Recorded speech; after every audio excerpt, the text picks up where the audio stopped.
মানুষ জন্মগ্রহণ করে, তার সাথে ভয়েরও জন্ম হয়। ছোটবেলা থেকেই আমাদের মনে কোনো না কোনো প্রকারের ভয় থেকেই যায়। কেউ এই বিষয়ে ভয় পায় যে তার কোনো বস্তু তার থেকে দূরে চলে যাবে, কেউ এই বিষয়ে ভয় পায় যে আমি নিজেকে হারিয়ে ফেলব, কেউ এই ভেবে ভয় পায় যে আমার প্রিয়জনেরা তারা যেন আমার থেকে দূরে না চলে যায়, কেউ এই ভেবে ভয় পায় যে আমরা যেন পথ না হারিয়ে ফেলি, আদি ইত্যাদি। কিন্তু সত্যি কথা বলতে ভেবে দেখুন, এই ভয় বাস্তবে কি? শুধুই একটা মনস্থিতি, আর কিছুই নয়। যা কিছু আপনি জীবনে পেয়েছেন তা একদিন আপনাকে হারাতে হবে। এই জীবন হলো আপনারই, কিন্তু তাও একদিন সমাপ্ত হবে। তাই ভয় পেয়ে কি লাভ? এই ভয় শুধু আপনাকে জীবন যাপন করা থেকে বাধা দিচ্ছে, আর কিচ্ছু নয়। পথ হারিয়ে ফেললেই বুঝতে পারবেন যে নতুন পথ কিভাবে বানাতে হয়। কিছু মানুষকে জীবন থেকে হারালে তবেই আপনি বুঝবেন যে আপনার আপনজনকে। এই ভয়ের কারণে ভীত হয়ে থাকবেন না। এই তারা নক্ষত্র অন্ধকারের অভাবে গুরুত্ব হারায়। শিবকেও মহাদেব হওয়ার জন্য বিষপান করতে হয়েছিল। প্রত্যেক পরিস্থিতি, প্রত্যেক সাফল্য আপনার পরীক্ষা নেবে, তাতে উত্তীর্ণ হওয়া হলো আপনার কর্ম। যখনই আপনি ভয় পাবেন বা সংকটের সম্মুখীন হবেন, তখন সাহসের সাথে তার সম্মুখীন হন। মনে রাখবেন, যে সম্মুখীন হতে জানে সাফল্য তার সাথে সবসময় থাকে। আসুন আর আমার সাথে ভালোবেসে বলুন, রাধা রাধা। সাফল্যের বাস্তব অর্থ কি? নিজের লক্ষ্যে দৃষ্টিবদ্ধ হয়ে থাকা, প্রতিদিন তার জন্য কর্ম করা, দৃঢ় নিষ্ঠার সাথে উত্থান পতনে সামনে এগোতে থাকা, আর নিজের লক্ষ্য প্রাপ্ত করা, এটাই কি সাফল্য? যদি আপনার কোনো বস্তু লাভ করতে হয়, কোনো শক্তি লাভ করতে হয় বা কোনো স্থান লাভ করতে হয়, তাহলে তার জন্য এসব ঠিক আছে, কিন্তু বাস্তবে সাফল্য এটা নয়। আপনার কাছে থাকা কোনো বস্তু, শক্তি বা স্থান আপনি কিভাবে ব্যবহার করবেন তা আপনার উপর নির্ভরশীল। যদি তার সঠিক ব্যবহার আপনাকে করতে হয়, তাহলে উচিত সময় এবং উচিত স্থানে আপনাকে থাকতেই হবে। একে নিয়তিও বলা হয়। এবার ধরুন, এমন কোনো গ্রন্থ আছে যা জ্ঞানের দ্বারা ভরপুর, এমন জ্ঞান যার দ্বারা জীবন বদলে দেওয়া সম্ভব।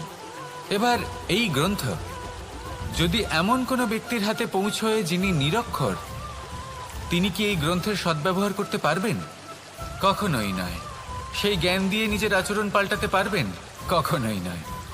সেরকমই ধরুন কোনো ব্যক্তি যার কাছে একটা অস্ত্র আছে, যার দ্বারা উনি শত্রুকে শেষ করে দিতে পারেন, কিন্তু সেই ব্যক্তি হলেন একজন কাপুরুষ। তিনি কি শত্রুকে শেষ করতে পারবেন? তিনি কি জয়লাভ করতে পারবেন? কখনোই নয়। আপনার কাছে কি আছে তার থেকেও বেশি গুরুত্বপূর্ণ আপনি তা দিয়ে কি করবেন। উচিত ব্যক্তির সাথে উচিত সময় উচিত স্থানে থাকা বেশি গুরুত্বপূর্ণ। নিজের গুণের সাথে, নিজের শক্তির সাথে, নিজের জ্ঞানের সাথে উচিত সময় উচিত স্থানে অন্যের যন্ত্রণাকে দূর করা, অন্যের জীবনকে আরো সুন্দর করে তোলা, এটাই হলো সাফল্য। তাহলে সাফল্যের বাস্তব অর্থ বুঝুন, অর্থাৎ নিজেকে আরো প্রসন্ন রাখুন, আর আমার সাথে ভালোবেসে বলুন, রাধা রাধা। বুদ্ধি আর বিবেকের পার্থক্য কোথায় তা নিয়ে এই সংসার অনেক কিছুই ভাবে। কিছু মানুষ ভাবেন যে এই দুই হলো একই, কিন্তু যদি সত্যি কথা বলি তাহলে এই দুইয়ের মধ্যে একটা অমূল্য পার্থক্য আছে, আর তা হলো এটা যে বুদ্ধির সম্পর্ক হলো মস্তিষ্কের সাথে, আর বিবেকের সম্পর্ক হলো হৃদয়ের সাথে। যে কোনো বুদ্ধিমান মানুষ কি করেন? নিজের মতন করে এই সংসারকে বদলে ফেলতে চেষ্টা করেন। একজন বিবেকশীল মানুষ কি করেন? নিজের অন্তরকে, নিজের মনকে বদলে ফেলতে চেষ্টা করেন, কারণ মানুষের সংসার এই মনের মধ্যেই বসবাস করে। তাই নিজের বুদ্ধির ব্যবহার অবশ্যই করুন, কিন্তু তাতে বিবেকের লাগামটা অবশ্যই শক্ত হাতে ধরবেন। আসুন আমার সাথে ভালোবেসে বলুন, রাধা রাধা। মানুষের মধ্যে একটা বিচিত্র প্রবৃত্তি থাকে, অন্য সকলের বিষয়ে, তাদের জীবনের বিষয়ে, তাদের ব্যক্তিত্বের বিষয়ে, তাদের ভবিষ্যতের বিষয়ে অনুমান করা। এটা হলো অনুচিত। কারোর অতীতকালকে দেখে লোকে ভবিষ্যৎ বলে দিতে পারেন, বর্তমানকে দেখে ভবিষ্যতের বিষয়ে অনুমান করে ফেলেন। উদাহরণ দিতে হলে বলবো, কোনো দাসকে দেখুন, ওকে দেখে লোকে বলে যে ওর ভবিষ্যৎ সেটাই হতে পারে, অনুমান করে ফেলেন। আর এই রাজাকে দেখুন, উনি তো কত সুখী হবেন, উনি তো জগতের সব থেকে অধিক সুখী মানুষ, কত সুখ সুবিধা আছে ওনার কাছে, ধারণা করে ফেলেন। তবে সত্য তো এটাই যে কারোর ব্যক্তিত্বের বিষয়ে, তাদের ভবিষ্যতের বিষয়ে আপনি পূর্ণ সত্য কখনোই বলতে পারবেন না, শুধু অনুমান করতে পারবেন। আর এই অনুমান করে সত্যি কোনো লাভ হয় না, কারণ এই কাল সেটা হলো অত্যন্ত শক্তিশালী। কালো থেকে কালোতর কয়লাকেও হিরেতে পরিণত করতে পারে, অনেক বড় বড় রাজাকেও বিদূষক বানিয়ে ফেলতে পারে এক মুহূর্তেই। তাহলে আপনি অনুমান করে কি লাভ? কি পেলেন অনুমান করে? সেই জন্য কারোর বিষয়ে কোনো অনুমান করবেন না, তার ভবিষ্যতের বিষয়ে অনুমান করতে যাবেন না, কারোর বিষয়ে কোনো ধারণা করে নেবেন না। কিছু করতে হলে ভালোবাসুন, সবার মধ্যে ভালোবাসা ছড়ান, সবার মধ্যে ধন্যাত্মক ভাব ছড়ান। এই মন প্রসন্ন হয়ে বলবে রাধা রাধা। কথায় আছে সংসারে নাকি সকল রোগের ওষুধ আছে। যদি আপনি নিজের শরীরকে ভালোবাসেন তাহলে ব্যায়াম করুন, যদি নিজের নিঃশ্বাস প্রশ্বাসকে ভালোবাসেন তাহলে প্রাণায়াম করুন, যদি আপনি নিজের আত্মাকে ভালোবাসেন তাহলে ধ্যান করুন, কিন্তু যদি আপনি নিজের জীবনকে, পরমাত্মাকে ভালোবাসেন তাহলে সকলকে ভালোবাসতে থাকুন। এই ভালোবাসা অত্যন্ত গুরুত্বপূর্ণ এবং আবশ্যক। ভালোবাসার থেকে ভালো না কোনো ওষুধ আছে, না আছে কোনো আসন, এর থেকে ভালো না কোনো ব্যায়াম আছে আর না কোনো প্রাণায়াম। এই ভালোবাসা বড় বড় সমস্যারও সমাধান করতে পারে, ভালোবাসা বড় বড় বিপদকে আপনার থেকে দূর করতে পারে। এই ভালোবাসাই আপনাকে জীবনে বাঁচতে শেখায়, কারণ ভালোবাসাই হলো জীবনের আসল সত্য। তাহলে আসুন আর আমার সাথে ভালোবেসে বলুন রাধা রাধা। জীবনে সাফল্য লাভ করতে হলে মানুষকে উচিত পথে চলতে হবে, কিন্তু তার থেকেও বেশি গুরুত্বপূর্ণ হলো এটা বোঝা যে সেই পথে চলতে চলতে কখন আমাদের দাঁড়াতে হবে আর কখন আমাদের চলতে হবে। এই শিক্ষা অত্যন্ত গুরুত্বপূর্ণ। এবার দেখুন, ছোট্ট একটা কথা রয়েছে, ওকে আটকিও না, যেতে দাও। এই বাক্যের অর্থ কি? অর্থ যে কাউকে আটকিও না, যে এগোতে চাইছে তাকে এগোতে দাও, তার পথে বাধা সৃষ্টি করো না। এবার এই ছোট কথাতে এক অনুচিত স্থানে আমি দাঁড়িয়ে পড়ি। আটকাও, যেতে দিও না। এবার এর অর্থ কি হলো? যে এই ব্যক্তিকে আটকাও, তাকে জীবনে এগোতে দিও না, এর পথে বাধা সৃষ্টি করো। এবার এই ছোট কথাতে অনুচিত স্থানে যদি আমি আটকে যাই, তবে ভাবো কত পার্থক্য হলো। এই শিক্ষা কতটা গুরুত্বপূর্ণ সেটা শিখুন, আর এই শিক্ষা আমাদের জীবনে কতটা গুরুত্বপূর্ণ হতে পারে সেইটা বুঝুন। বুঝে যান, শিখে যান জীবনে কখন সামনে এগোতে হবে আর কখন থামতে হবে।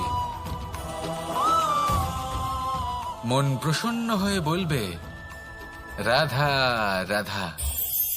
এই সংসারে আমরা প্রকাশ কোথা থেকে পাই? এর উত্তর বড়ই সরল। ভোরে যখন সূর্যোদয় হয় তখন প্রকাশের কিরণ আমাদের ঘরে এসে পৌঁছয়, এইভাবেই আমরা প্রকাশ লাভ করি। এবার এই প্রকাশের আলোতেই আমরা সারাদিনের কাজ সম্পন্ন করি। সন্ধে হয়ে যায়, সূর্যাস্তও হয়ে যায়, আর আমাদের ঘর যাতে অন্ধকার না হয় তার জন্য আমরা একটা প্রদীপ প্রজ্বলিত করি। এটাই ঘটে আমাদের জীবনেও। এবার প্রবাহমান আয়ুর সাথে আমরা আমাদের অন্তরে যদি একটা প্রদীপ প্রজ্বলিত করে নিই, তাহলে বিষয়টাই অন্যরকম হবে। এবার আপনি বলবেন কোন প্রকাশের কথা বলছি যে আমাদের অন্তরে জাগ্রত করা সম্ভব? আমাদের আত্মার মাঝে প্রেমের প্রকাশ জাগ্রত করার কথা বলছি, কারণ আমাদের এই জীবন এও হলো দিনের আলোর মতো। আজ প্রকাশ আছে, কিন্তু কোনোদিন অবশ্যই অস্ত হবে। কিন্তু অস্ত হবার আগে যদি আমরা আমাদের আত্মার মাঝে প্রেমের এই প্রকাশ উজ্জ্বলিত করে নিই, তাহলে আমাদের সন্ধ্যাকালও আমরা আনন্দে এবং প্রেমে যাপন করব। তাহলে আসুন আর আমার সাথে ভালোবেসে বলুন রাধা রাধা। এই সংসারে এমন কিছু মানুষ আছেন যাদেরকে আপনার ভালো লাগে, তারা আপনার প্রিয়। আমরা চাই ওনারা আমাদের কাছে থাকুন, আমরা ওনাদের কাছে থাকি। এবার সেই ক্ষেত্রে আমরা তাদের ভালো ভালো উপহার দেওয়ার চেষ্টা করি, কারণ ওনারা হলেন আমাদের প্রিয়। আর তার বদলে আমরা আশা করে থাকি যে ওনারা আমাদের একটু সম্মান করবেন। এবার এই মানুষজন যারা আমাদের প্রিয়, এদের আমরা একটা উপহার দিই। সোনা দিয়ে থাকি, আভূষণ দিয়ে থাকি, হিরে মুক্তো দিয়ে থাকি। কিন্তু যদি ভেবে দেখি, এই সবকিছুরই একটা মূল্য আছে। ভেবে দেখুন, আপনি কি তাদের এমন কোনো উপহার দিতে পারেন যা কিনা অমূল্য? তা এরকম উপহার কি হতে পারে? ঠিক বলেছেন আপনি, প্রেম। এই প্রেমই হলো অমূল্য, কারণ মন থেকে এর উৎপত্তি হয়। না চেয়ে পাওয়া যায় আর না ছিনিয়ে নেওয়া যায় এই ভালোবাসা। ঠিক এইরকমই হয় এই সম্মান।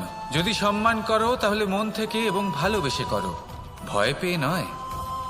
মনে রাখবেন, যে মাথা ভয়ের দ্বারা নত হয়, বিরোধিতাও প্রথমে সেই করে থাকে। যে মাথা ভালোবেসে নত হয়, তা আপনার জন্য বলিদানও দিতে পারে। এই সংসারের সব থেকে বড় উপহার, সব থেকে বড় বরদান এই প্রেম এবং সম্মান।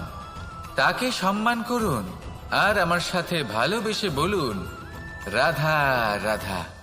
সমস্ত মানুষের জীবন কিছুটা সমান হয়। মানুষ জন্মগ্রহণ করে, তারপর চলতে শেখে, জীবনে এগিয়ে চলে, বার্ধক্য লাভ করে, তারপর সমাপ্ত হয়ে যায়। কিন্তু সেই ব্যক্তিরা কারা যারা প্রকৃত অর্থে মনুষ্য জীবন যাপন করেন? এনারা হলেন সেই ব্যক্তি যারা পড়ে গেলেও আবার উঠে দাঁড়ানোর চেষ্টা করেন, নিজের ভেঙে পড়া অস্তিত্বকে আগলে নিয়ে আবার একটা আকার দেওয়ার চেষ্টা করেন, ভগ্ন আশাকে আবার একটা নতুন দিশা দেন। অসফল হওয়ার পরেও থামেন না, আবার এগোতে থাকেন।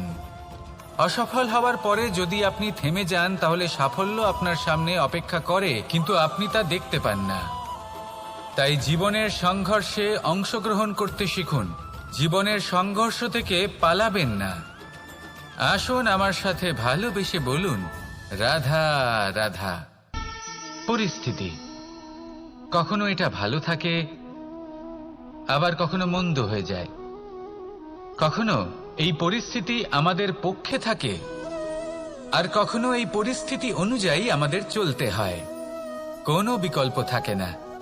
কিন্তু যখনই এই পরিস্থিতি খারাপ হয়ে যায়, তখন কি করা উচিত সেই প্রশ্ন